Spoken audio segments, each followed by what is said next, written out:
Welcome back for the latest edition of NC Sports Weekly News. Now in worldwide water sports.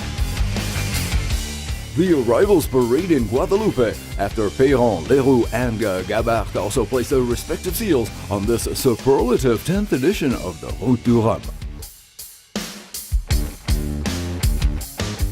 The OR update, senior correspondent Sebastien Destremeau reports on Abu Dhabi's newest victory at the Cape Town Import Regattas. Now Leg 1 winner Ian Walker is the man to beat.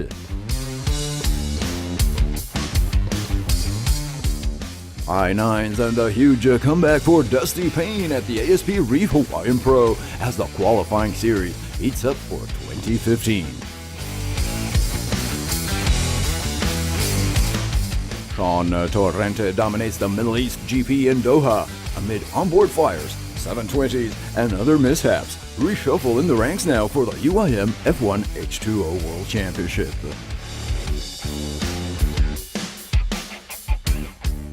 NC Sports plunge into the action.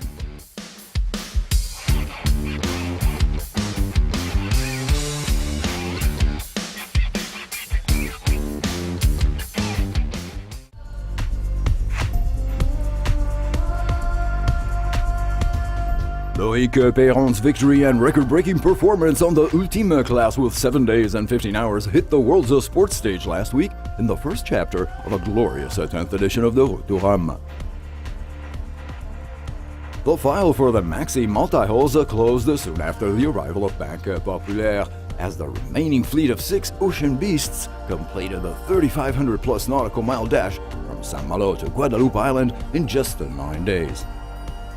In second place, Jan Guichard on his Spindrift 2 crossed the finish line in Pointe-à-Pitre 14 hours behind Peyron, while after another 10 hours, Sebastien Destremeau on Edmond de Rothschild completed the podium in third.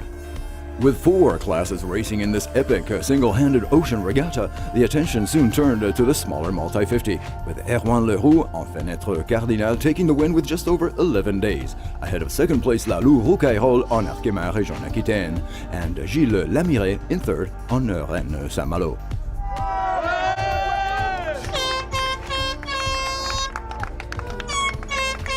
I took maximum advantage of what I could rely on, and it was great. After all, you don't win the Route du Rhum every day.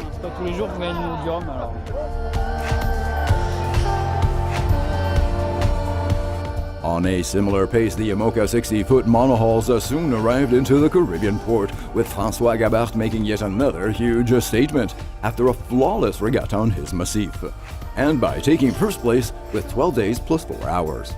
An important victory for the winner of the last Vendée Globe, now back in the saddle after dismasting at last year's Transat Jacques Vabre. C'est énorme, c'est juste énorme parce que voilà, c'est la Route du Rhum. It's huge because it's the Route du Rhum, no small thing, and I gave it my all, pushing the boat like never before. I'm really happy about the result. Je me suis régalé, ça fait This is a project that started 4 years ago. We did our tour around the world, and this was my last race on this boat. Can't think of a better way to finish it. Gàbart did not go unchallenged, however, as Jérémy Bayou on Maître Coq was also phenomenal and kept up the pressure for the entire race, finishing just 8 hours later in Guadaloupe. As this edition goes to air, both the Class 40 feet and the Rhum class are just miles away from closing their Route du Rhum 2014. Spain's Alex Bella is set for a historic win on his Thales dos Santander, while France's veteran offshore sailor Anne Cazeneuve is expected first into port on her vintage trimaran Aneo. Final update in the next NC Sports.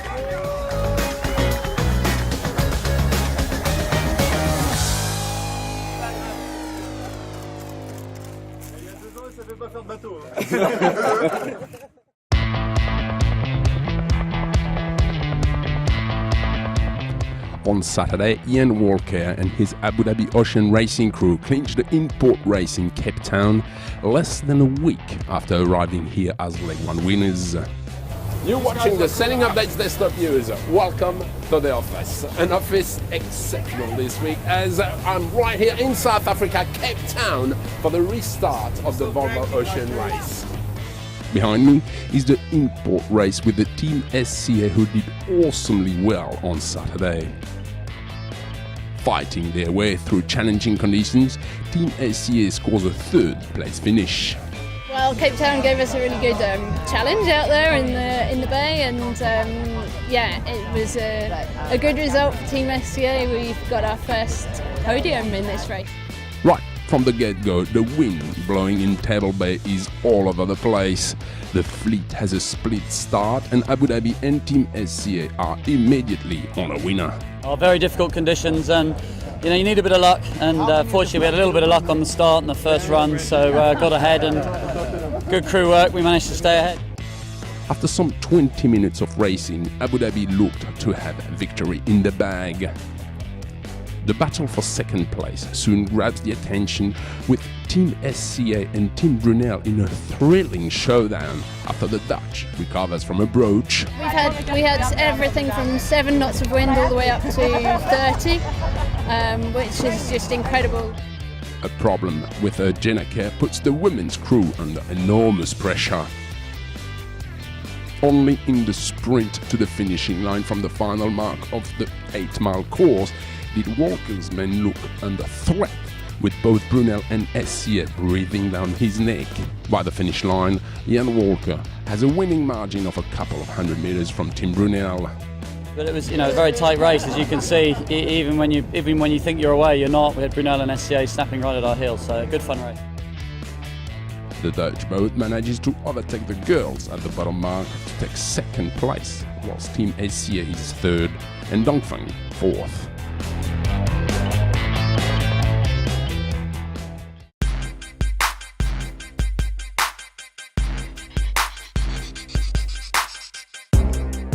Alewa lived up to its name with sensational wave conditions for the Reef Hawaiian Pro, a prime event in the ASP qualifying series calendar, which can give access to that very exclusive club of athletes that will compete in next year's World Championship Tour.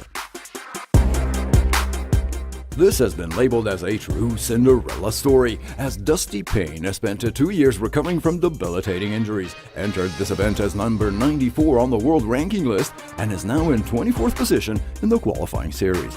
Just inches away from a 2015 season in the very top ASP Pro circuit, the 26-year-old from Waihawa took the win, delivering high nines and even reaches one step closer to the Hawaiian Triple Crown, a highly prestigious title, especially for a young local talent like Dusty.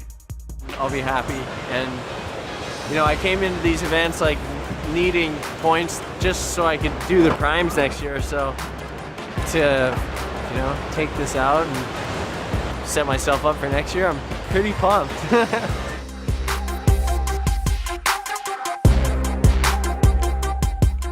Competing under the 4-man priority system, which has eliminated disputes amongst the riders, Payne set the pace in the early heats and then pulled out more big scores for the final against Aussies Adam Melling, Julian Wilson, and Francis Jeremy Flores. Posting a near-perfect 9.87 on Wave 1 and following up with another 9.77 on Wave 2, Dusty was rivaled only by Melling with a 9.07 and a 9.67 for second place, while Flores closed with the third spot.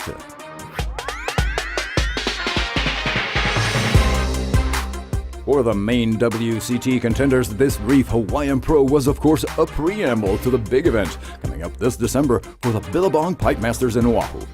No surprise then if world champion Mick Fanning and Michel Bourret, among others, joined in. If not for the points, definitely for the practice. The moment of truth is fast approaching, so stay tuned to NC Sports for more updates on this 2014 ASP season finale for both the men's and women's tour.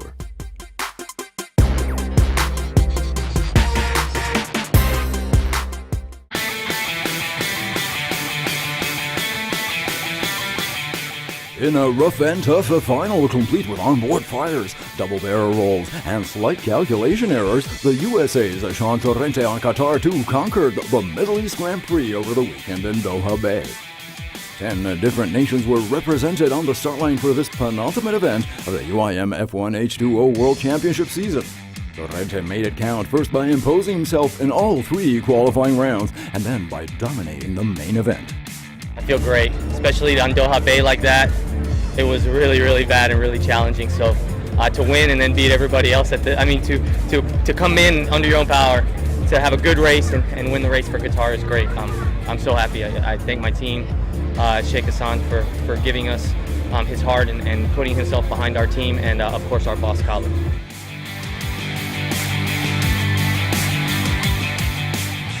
Want action? These guys deliver, placing huge demands on boats and pilots alike. F1's mount a single V6 two-stroke outboard engine on catamarans weighing just 390 kilos. Packing 425 HP, they hit 53 knots in less than 4 seconds, and maximum speeds are over 130 knots. Racing in Doha was an elimination game with 3 yellow flags called by the officials. In the early laps, China's Siwei Liu Shang and Sweden's Jesper Fors fried their engines and abandoned ship. Then Youssef Al-Rubayyan defied the laws of physics on his GC Atlantic team with a perfect 720 in complete safety.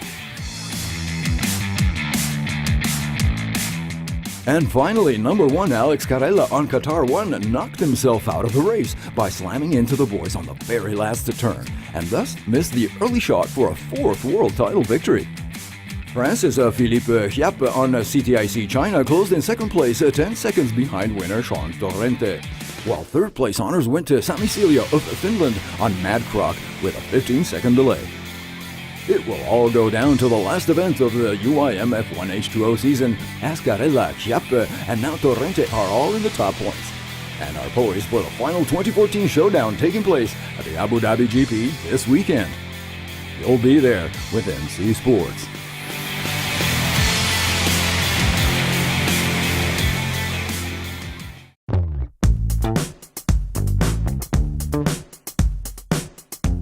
And remember, hop on board for the Nautica 2014 from December 6th to the 14th. The world-famous Paris Boat Show will be showcasing the latest models in power and sail, the newest accessories, and the key trends that are changing this crucial market.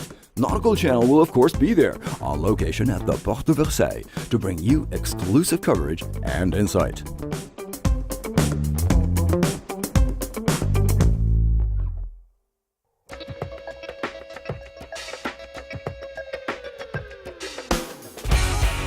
Plus, this Saturday at 5 p.m., catch all the action and the backstage comments from the spectacular Reef Hawaiian Pro. Tune in to NC Sports Top Story and get the feel on Dusty Payne's huge comeback and victory in Haleiwa, only on Nautical Channel. Plunge into the action with NC Sports.